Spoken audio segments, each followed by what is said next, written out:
number of different models of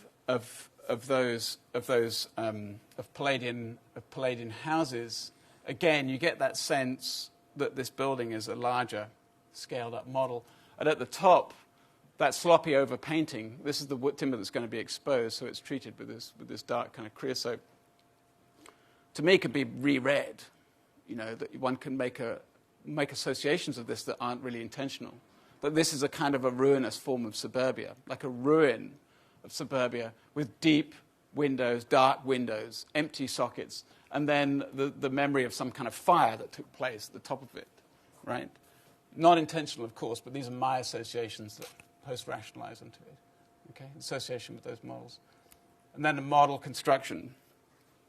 One of the things I've enjoyed about visiting building sites is because most suburbia is built on on virgin land, if you like, you have this opportunity to lay out the construction process from beginning to end. And quite often on a street that's being developed, the trades move up the street in order. So at one end, you get the foundations being put in, and at the other end, you get a house that's being cleaned up and just about ready to be sort of occupied. And that transition is a bit like there's a Gropius drawing of the sequence of phases of construction that you get. You get a built version of that when you go to suburbia. You see in phases how things happen. And again, this stage where it's at its kind of OSB stage, for me, is it has this language which is a little bit like the ubiquity of that stuff that you make in the computer. You know, computer stuff, what we call unobtainium, that material nobody knows about. Of course, this is William Garnett. You know, William Garnett came across this idea, or accidentally came across this idea, when William Garnett was photographing Lakeside in California.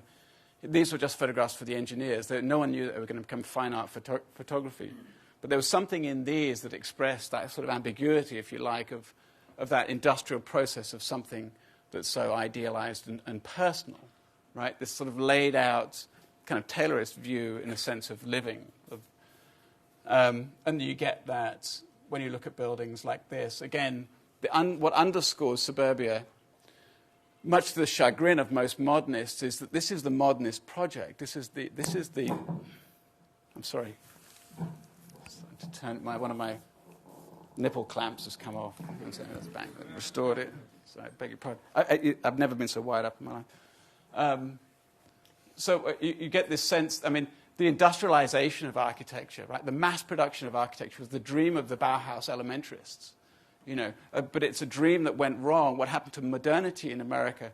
It went commercial in one sense, and then it went esoteric, high architecture in the other realm.